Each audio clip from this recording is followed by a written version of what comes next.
A really great segue to kind of what I wanted to share with all of you, which is just our heart and vision for what we want to see happen in 2015 for the Republican Party, and we really see it as an opportunity for the Republican Party to lay out that bold agenda, not to paint in pale pastels, but to really draw a contrast between themselves and the Democrat Party, and really laid out the agenda on which to run in 2016, and to really start to draw that contrast for why Republicans have something different to offer than the Democrats. So a couple of weeks ago, in January, we had our second annual policy summit, and we called it Opportunity for All and Favoritism to None. I mean, I think we all remember America's always been called the land of opportunity. People have come here because of the opportunity that America has always had. And so really pushing the idea that we as the Republican Party want to be a party that is pushing opportunity to all rather than favoritism to none. And I think if we look at what happened in the 2012 elections, the Republicans kind of have a bad rap for being just in bed with big business.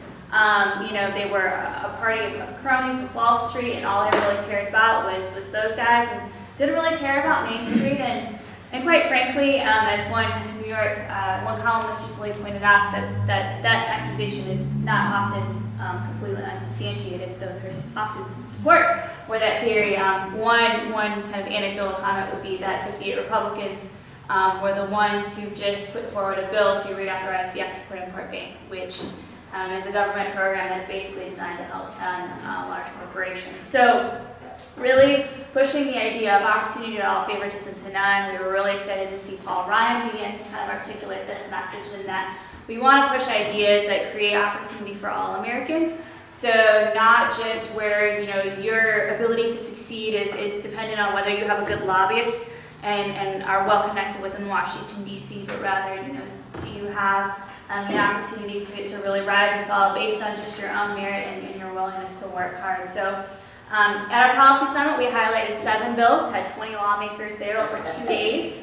So as much as I would love to kind of go in depth on all of those, it's a little hard to sum up 2 days in 20 minutes. But I'm really excited just about a lot of the bills that we've kind of helped craft with different lawmakers. Todd Rokita was one of the ones who spoke, and he shared a little bit about the RAISE Act, which is the bill that he's championing in partnership with Heritage Action. So we were really excited to have him talking about just how we can create legislation that doesn't just limit your average worker to the union wage, but really provides opportunity for them to be able to be paid above and beyond that union wage, and to be able to just succeed as much as they're willing to work hard. So really excited to have Todd Rokita there. We also had Luke Messer come speak, and he spoke on the, read the bill correctly, it was the enhancing educational opportunities for all. So really just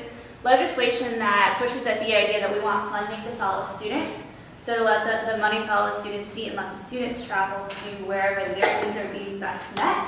And really starting to create, really, competition, so to speak, within the educational environment that, puts parents and students in control of their own destiny.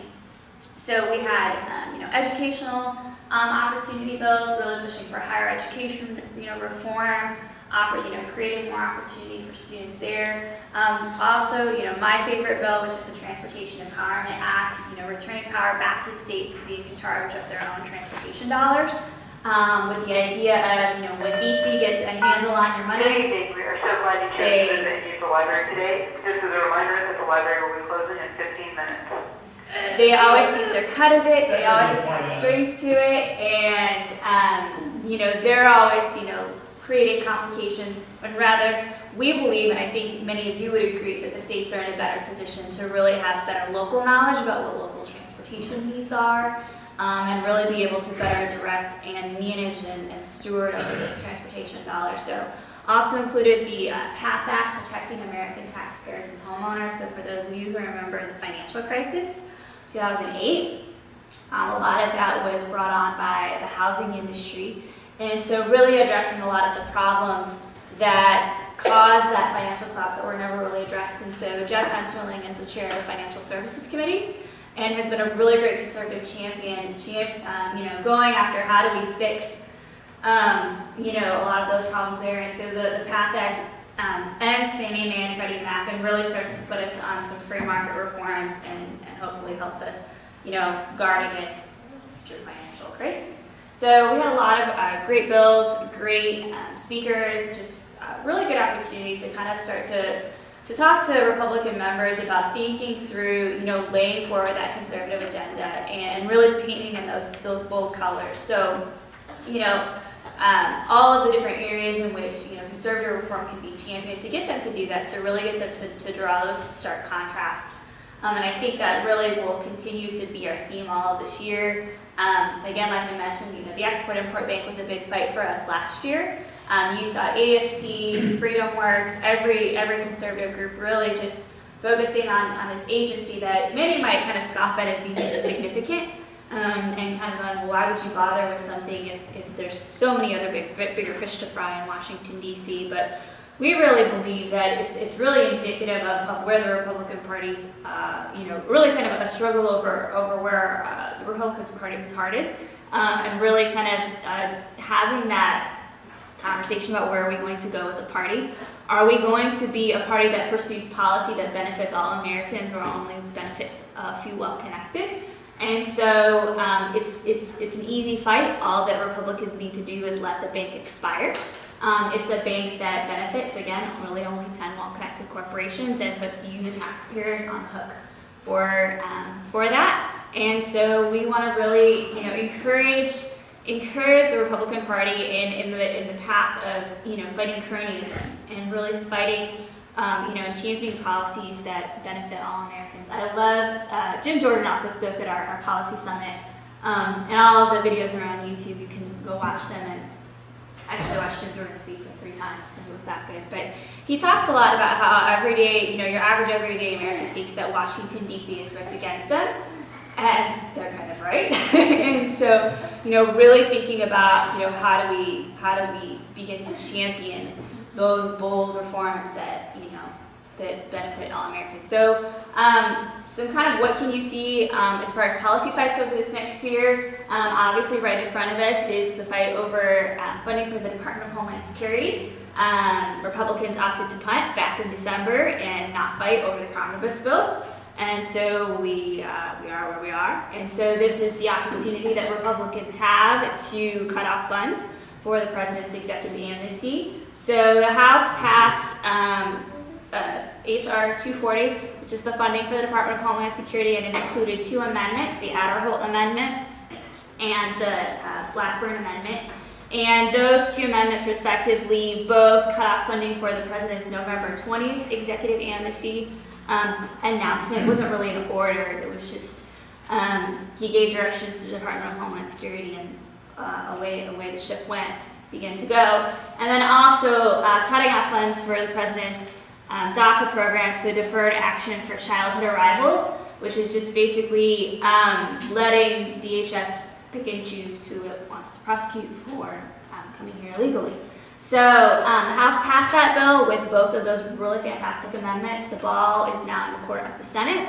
And so this is where it really comes down on Senate Republicans to stand their ground in the stare down of the president. And I think this is too where a lot of people might write off Joe Donnelly, but really contacting him and reminding him of the statement that he made on November 20th is going to be really important, because he even agreed that while he might, be sympathetic to the policy that the president, put forward, he really was not convinced that it was an appropriate manner in which to carry out executive, to do amnesty, by executive order. And so, really it does come down to an issue of constitutionality, regardless of how you feel about the policy. Obviously, as conservatives, we're post-amnesty. But, this really isn't something that the president should be doing by executive order. So we're, reminding those, there was about 6 or 7 Democrats that all kind of made skeptical faces when the president did that, going, we're not so going to know about this. So reminding them, that this is not just about, policy, but process matters too. And we want uphold and maintain, separation of powers and how important that is. So the fight's in the hands of the Senate. It will be very critical for Senate Republicans to stick to their guns. We would really like to not see kind of what happened with the defund Obamacare fight, where the fight kind of fell apart when the Senate Republicans fell apart. So encouraging them to stand strong, encouraging those, a lot of your red state Democrats, the Democrats who kind of made, their skeptical remarks about the president's executive amnesty, and encouraging them to not prioritize, unlawful actions and all of that comes with the president's executive amnesty over our national security. Because really this is just, we're funding our national security, really shouldn't be making, controversial. Just as a reassurance for people who might say, well, why are we having this fight of this bill if they don't fund it, it shuts down the Department of Homeland Security, doesn't that put us at risk? And just as a reminder, back in the last government shutdown, 85% of Department of Homeland Security was deemed essential, so it kept running. So really, there's, really no good reason for that to be a reason to back off of having this fight with the president. So that will be coming up soon. They just finished up Keystone Pipeline today. It passed out of the Senate with between 6 or 9, I forget how many, it was total 62 votes. So my math is a little sketchy. 62. I think it was 62. I believe it was 62. 62 votes out of the Senate. They passed Keystone Pipeline. So now they have to decide whether the House passes the Senate version of the bill or whether they kind of reconcile the two bills. So we finally did get off Keystone. We had some very historical moments in which senators were able to vote on amendments, which was something that they had not been able to do under Harry Reid. And of course, the Democrats were whining about it, but nevertheless, we had votes on amendments, which was really exciting. So following that, just some things that we're immediately concerned about, which are two bills that were passed by the DC City Council. And you might go, why does that have to do with us in Indiana, what the DC City Council does? But the DC City Council passed two bills. One was called the Human Rights Amendment Act, and one was called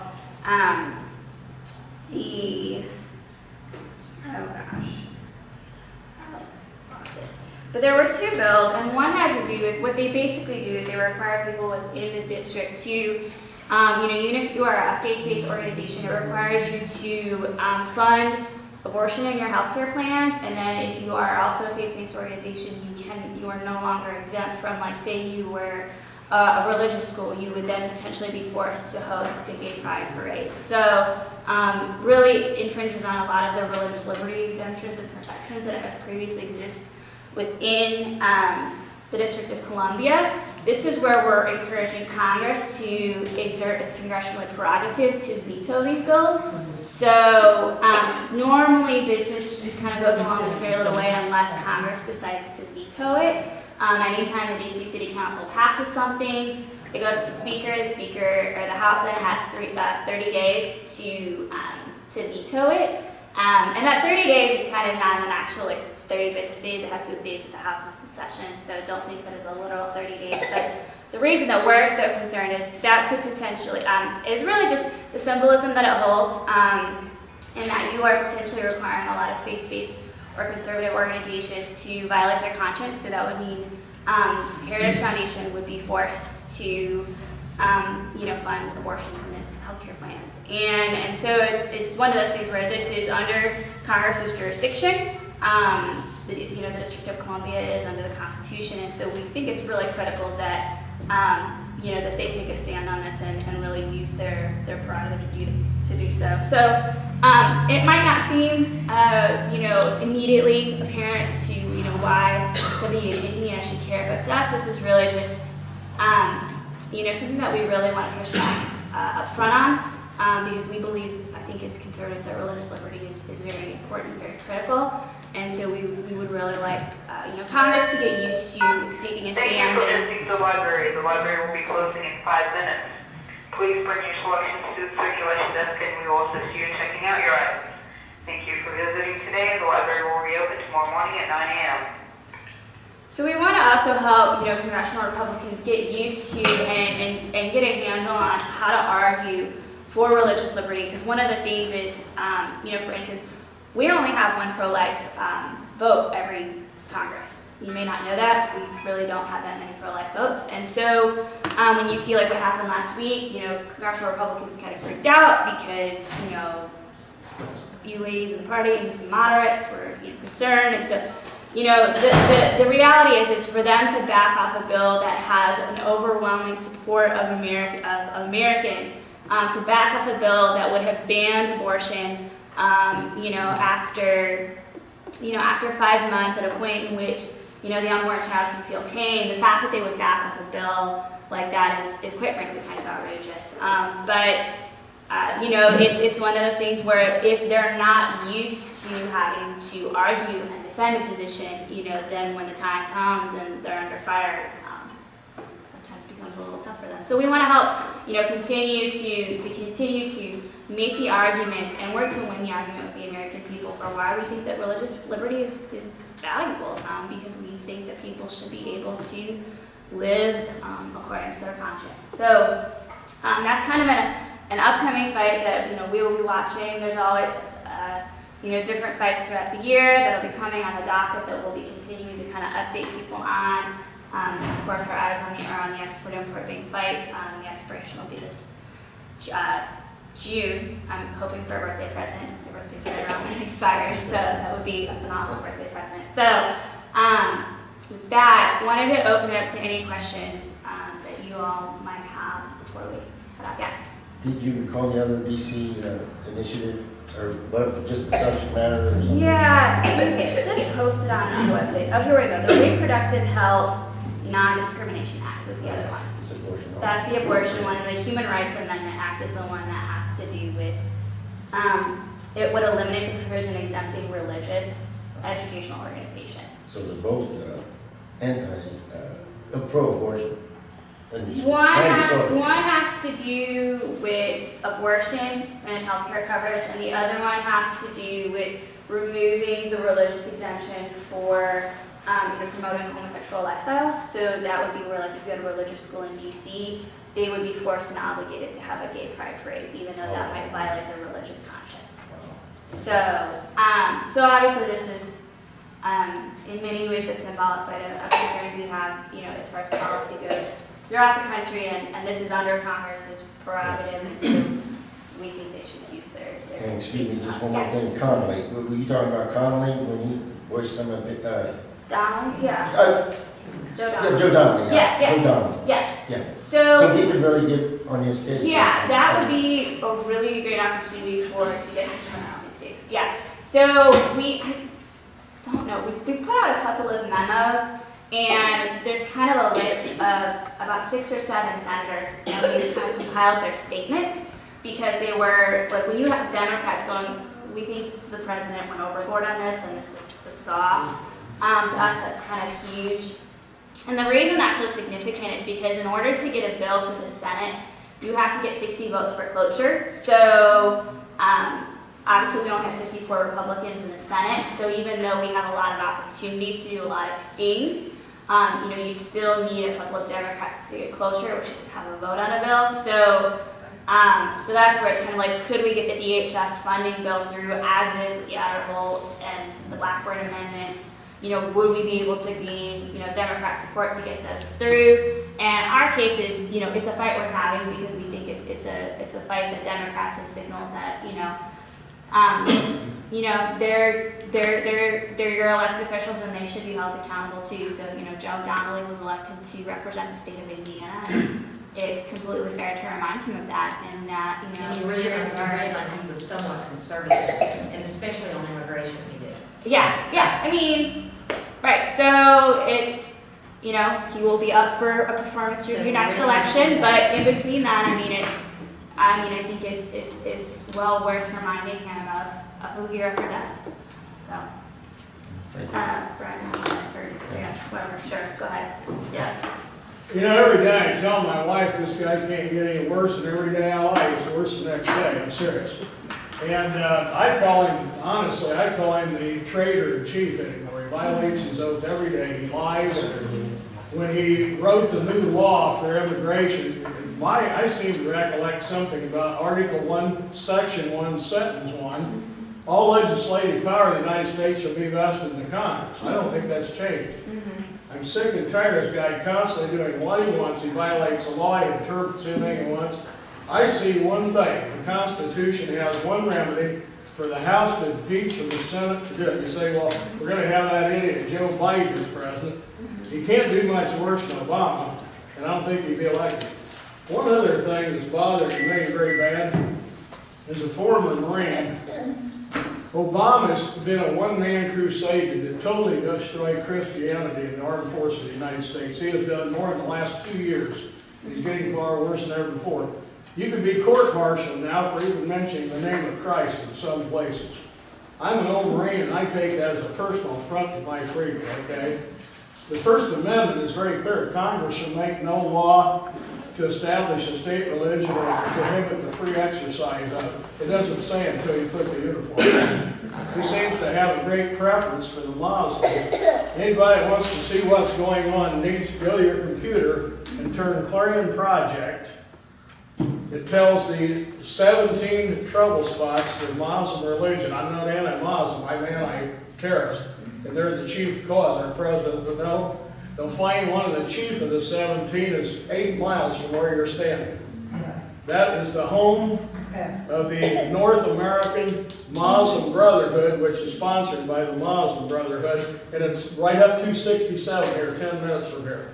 That is the world headquarters. And believe me, problems are coming from there. Do you know, Peggy, is the state doing anything to watch that place? I'm not aware, I don't know. Okay. Well, here's one thing, it said in the Constitution, Congress shall make no laws.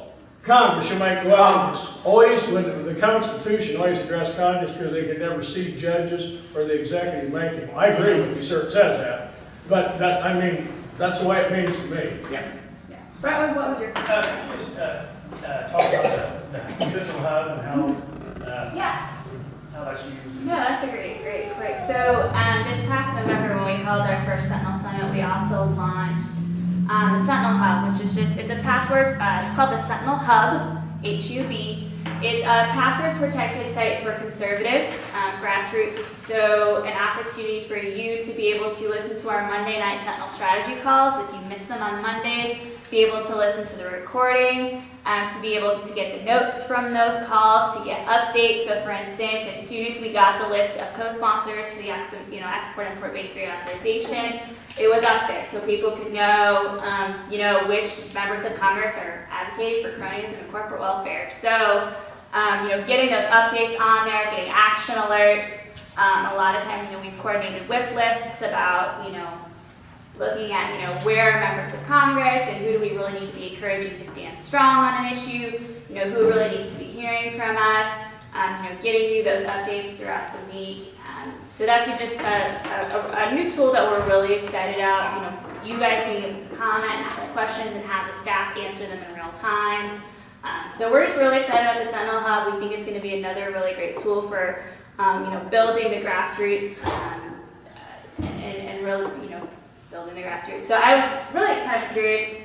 There was recently a book published about Barack Obama's campaign and kind of what made it successful. And it was intriguing to me because I haven't read the book, but someone was kind of tweeting some of the highlights. And despite the fact that the left really pushes a top-down approach in their governing, when it comes to their grassroots model, they're the complete inverse of that. And they really, push local leadership and volunteer leadership and, entrepreneurship and local volunteers really taking the lead and building that grassroots infrastructure. And that was kind of our heart at Heritage Action, which is to kind of build, a version of that for the right to really provide, the support for a permanent grassroots infrastructure for people to be advocating for conservative principles, not just, every election cycle, but to be continuing to win that argument with the American public, in between election cycles. So we're really excited about the Sentinel Hub. We think and hope it will be a really great tool for all of you and just helping to coordinate your efforts with Heritage Action and with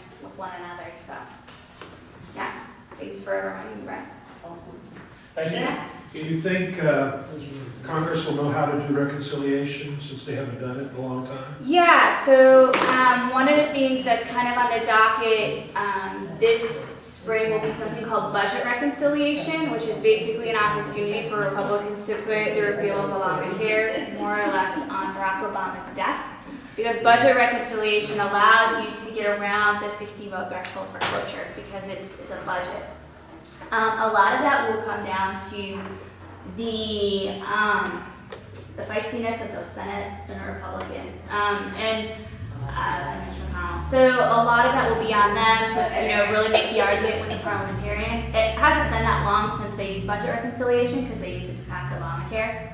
What's the chance of them passing a mild Homeland Security that the Democrats would support, and then having reconciliation and coming together with something that's closer to what we want? So those are kind of two different concepts. So you have a short-term funding bill for DHS that's kind of on the docket now. Budget reconciliation is something that will be a totally different But they have to process. reconcile two bills on Homeland Security, don't they?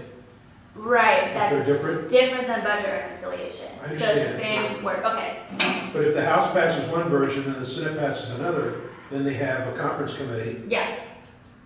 So, right. So what's the chance of them passing something that the Democrats can vote on Mhm. in the Senate, and then having a conference committee that would come out with something closer to what we want? Right. Because they're going to end up caving, you know that. Right, on DHS, yeah. I mean, that's where the question will be, I